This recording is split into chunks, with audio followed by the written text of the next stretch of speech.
All fitness is a marathon. All strength training is a marathon. Weightlifting is a marathon. Getting good at a sport is a marathon. Good morning, everyone. It's actually now Friday.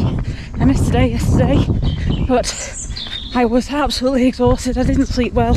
I've not been sleeping well all week, to be honest.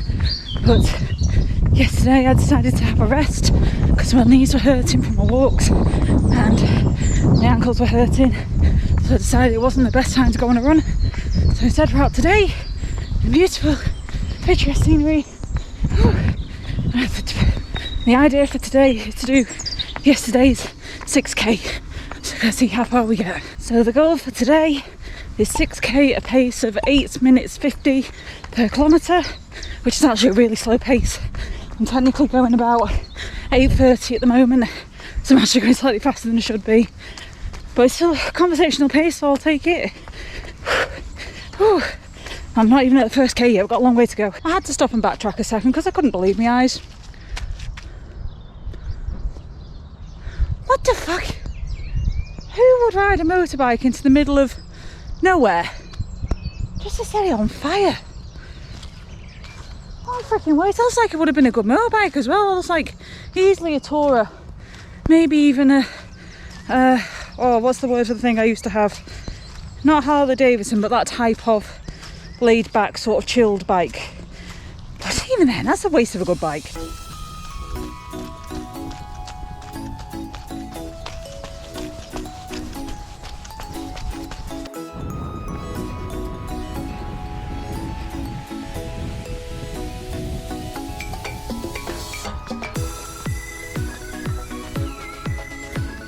Just hit the 2k marker in, I think second one was 9 minutes, so we're doing well with the right pace, which is good, even with my stop with the bike.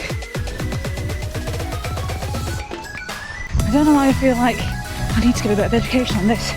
Something I found with a lot of people who are running or getting into running or learning about running or want to start running, one of the bits they always forget, or one of the bits that they always neglect, is their breathing.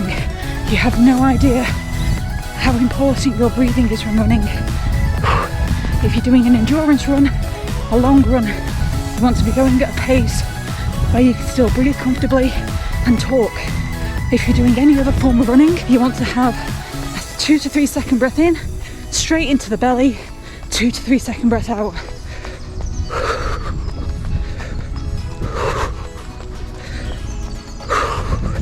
Nice and easy, nice and gentle. Get that oxygen to the muscles.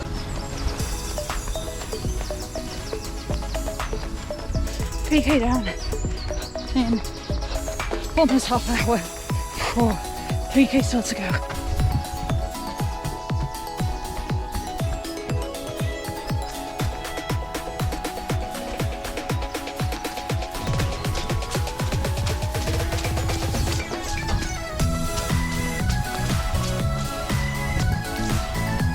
Another fun bit of education for you. Running on wood like this or running on soft ground is actually really good for barefoot running or barefoot shoe trails, because it's coming out of the woods now, so to speak.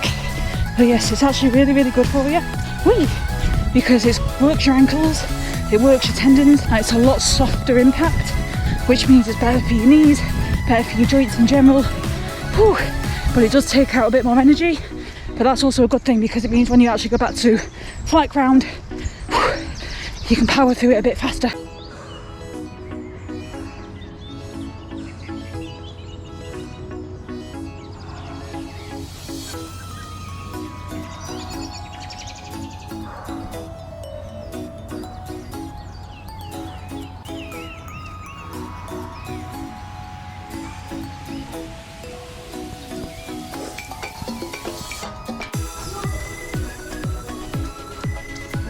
So I just stopped for a quick stretch because my ankles were really tight, really sore.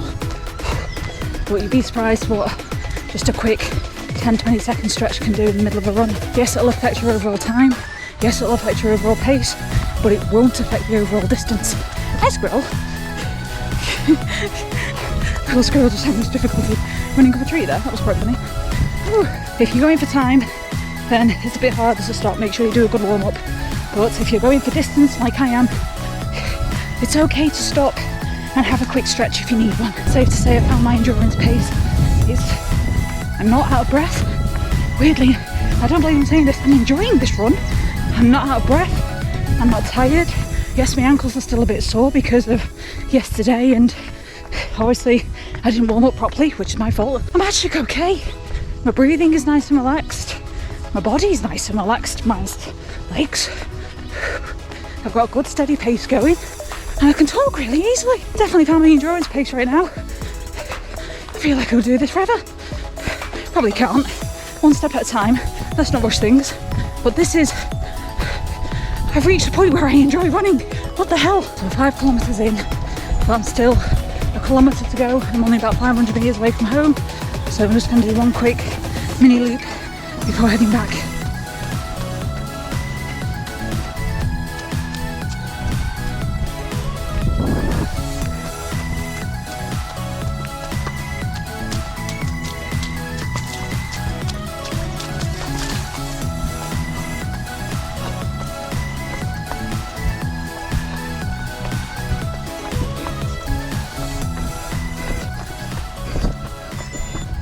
There we go, we did it, 6k in God knows what, 55 minutes and 7 seconds. That's not bad. I am tired now. Good morning, it's Saturday, and as you can probably tell, I'm not at parkrun. Quaffle, you're not killing the camera. You're not killing it. Back up here. Yes, unfortunately, I had an extremely bad night's sleep. Again, it's insomnia. Like, I've never been medically diagnosed with insomnia, but supposedly when you can't sleep at night, it's called insomnia. Oh, it's been going on for about a week straight now. Last night was really bad though. I went to bed around 10:30, or I went upstairs about 10:30. I was in bed, just chatting to a friend, like 11:30, turned everything off, went to sleep, or attempted to go to sleep, cuddled up with Jace, and 2 a.m, still not asleep. I have to get up to go to the toilet, so got up, went to the toilet, came back to bed. Finally managed to get to sleep, woke up again at about 3:30, went back to sleep, woke up again about 6, went back to sleep, woke up again, and the alarms went off at 7. I'm exhausted. I'm literally so tired. But I just can't sleep. I don't know why. And this is one of the hardest parts of reality as an adult. Life goes on. You still have to power through regardless of how much sleep or how little sleep you actually get. So I'm going to try and give my body a rest today because it clearly needs some kind of recovery time. And this is one of the things, I'm not being super strict about my exercise schedule, because at the end of the day, if I end up going overly strict with it, I'll end up taking it too seriously and falling off the wagon. So my only rule is to try and exercise a minimum of 3 times a week. That's my only rule, and I've done that this week. I've done 2 runs and I've done a strength training session, which I need to do another strength training session ideally, but my body is telling me I'm going too fast too quick, I think. So I'm going to give it a break. I'm going to give it a quick rest. And basically, all I'm doing really is listening to my body. My body tells me to stop, I'm stopping. But yeah, yawning constantly, but I just could not turn off at night. My brain just won't let me. I went on a right adventure in my dreams last night. And I have really, really vivid dreams. So vivid that it literally feels like real life. And sometimes I can actually recognise when I'm in a dream. And that's funny. I love it when that happens. Which is great when it's a nightmare. If it's a nightmare and you can recognise that it's a dream, it's fantastic because you can wake yourself up from it. And 9 times out of 10, I can recognise when I'm in a nightmare. But then there's other situations where the dream is so realistic, it feels like real life. And you literally, in the dream, you get up, you go downstairs, you make breakfast, you start your daily routine, you go to work, and then you come home. And the next thing you know, you're waking up in bed again. You're like, when the fuck did I get here? And you have to do all that all over again. But then you have less energy because your brain is telling you you've already done over half a day's worth of life. So you're already mentally exhausted because I've already done this today. I did it in my sleep. I don't care, I did this today. Oh, one of my favourites is when I'm dreaming and I start to notice I'm dreaming and I'm still mid-dream and I can stay in mid-dream and I start changing things. I remember one of the dreams I had about 2 weeks ago now, and I was in in a room or a house. I think it was meant to be this house. And I was looking around going, something doesn't quite look right. I'm dreaming, aren't I? Let's test this theory. And then I just mentally changed one of the photos on the wall to something completely different, like a window or something like that. I was like, yep, I'm dreaming. Okay, let's see what else we can mess with. And then I love it when I recognise that I'm in a dream, because I can start playing with things and changing the scenery, and I can change the narrative, and it ends up turning into my own movie, and it's great. I love it. I've gone on a rant. I've gone on a bit of a ramble and a tangent there. The point I was trying to make is, when your dreams are that vivid and that realistic, you're mentally exhausted before you even wake up. And that's the kind of dreams I was having last night. So as well as only having 3, maybe 4 hours sleep max, I was having super vivid dreams. So I was already mentally tired before I even woke up. And I woke up past my alarm. I slept through my alarm completely. I was just, well, I didn't. I actually woke up when my alarm went off. I turned my alarm off, went to get up, and then zonked out again for another 15 minutes, then woke up again 15 minutes later. But regardless of how you look at it, I didn't get up on time for parkrun. I am exhausted. I've got no physical energy whatsoever. I've got no mental energy capacity right now. So I'm going to take today to chill. I'm going to do some video editing, and I'm going to just relax. Mainly video editing though. I have a lot of videos I still need to edit. I've still not edited my next video. I've got halfway through editing it, but I've not finished the editing. So I'm going to do that. So I'm going to get the girls' videos ready for tomorrow. Have a turn, like after I've done the video editing, just have a turn off day and just let my brain chill out, because I'm clearly over pushing myself again. Strangely enough, I was actually having this conversation with one of my Tap Brothers friends, or one of the other members of the Tap Brother Academy, who's turned out to be like a really, really nice person and a really good friend. I love chatting to her. And I was actually saying the same thing to her, as like, my body tells me when I need to rest. Like, I don't follow a strict schedule. I don't push myself over the top. I do what I am capable of. And yes, when I do my strength training, I still technically train to failure, but I train to failure once or twice. And then I don't train to failure for the rest of the week. I let my body rest and recover to regain that energy. And then the remaining days, I only do like half the reps and stuff like this, just to still build and maintain the strength, but also just to allow it to do whatever it needs to do. And she was saying how she's actually just recently got an injury on her wrist. We were talking about it and discussing it, and I was saying, in my mind, injuries, so for example, injuries to the wrist, injuries to the elbow, injuries to the knees, or the muscles, and things like this, is usually your body's way of telling you you're pushing too hard too fast. Not pushing too hard but getting there, but pushing too hard too fast. You need to slow down, because at the end of the day, strength training, fitness training, no matter what you do, it is a journey, and you need to enjoy the journey. If you push through it too fast, if you try and sprint to the end of a marathon, you're not going to get to the end of that marathon. But if you pace yourself, you will get to the finish line eventually. And I think that's quite a good narrative actually for fitness in general, is all fitness is a marathon. All strength training is a marathon. Weightlifting is a marathon. Getting good at a sport is a marathon in regards to the actual journey of it.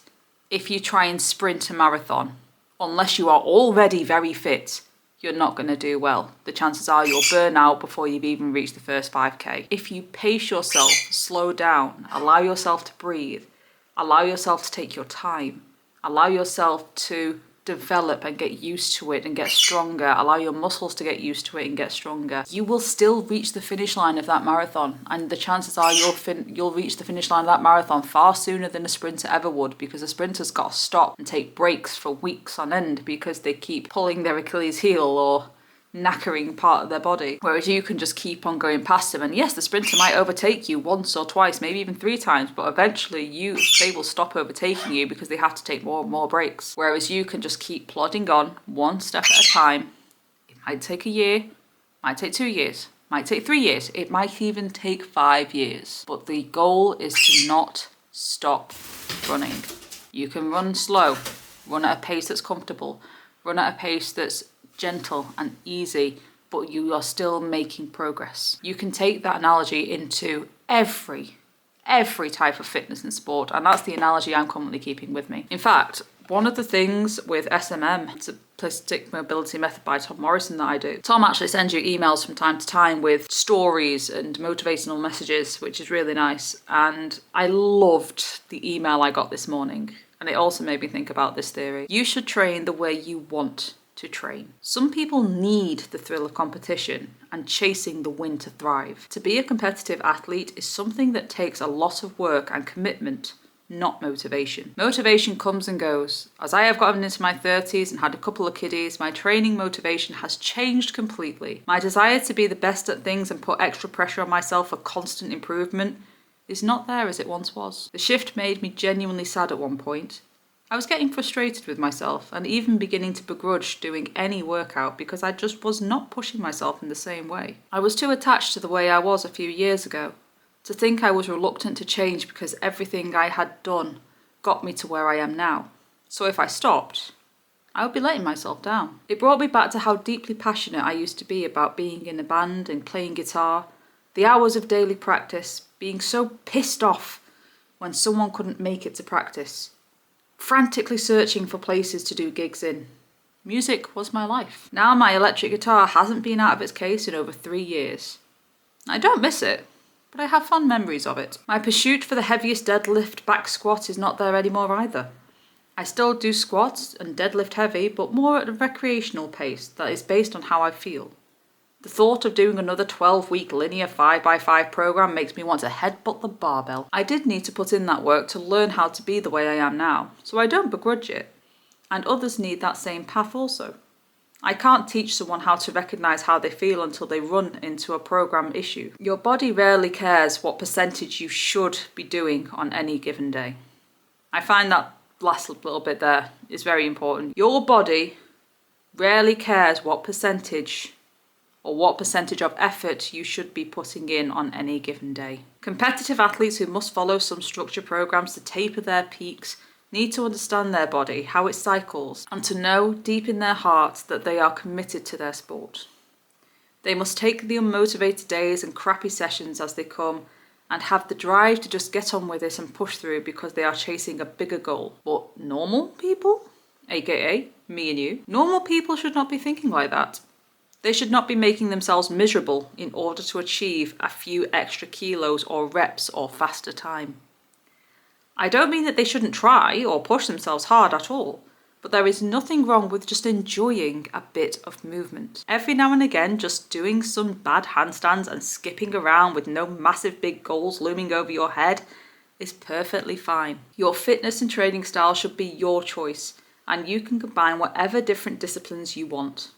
If you want to play football on a Monday, pole dance on a Wednesday, heavy squat on Fridays and rollerblade on Saturdays and you love it, that's perfect, and that is the fitness program for you. Unless you have a single goal to pursue, for example with me with my half marathon, a particular sport or technique, then just please go have fun. To get caught up in forcing ourselves through the best specialist training methodologies written by athletes who have been doing the same thing in the gym for 20 years is not always the best thing for most people. Being active and enjoying yourself a little bit every day is the important thing for both consistency and results. I loved that email this morning, and that is actually an email I was really happy to read this morning because again it struck a chord of I'm trying to remember I'm doing this for fun. Yes, I want to get healthier. Yes, I want to get fitter. Yes, I want to get stronger progressively.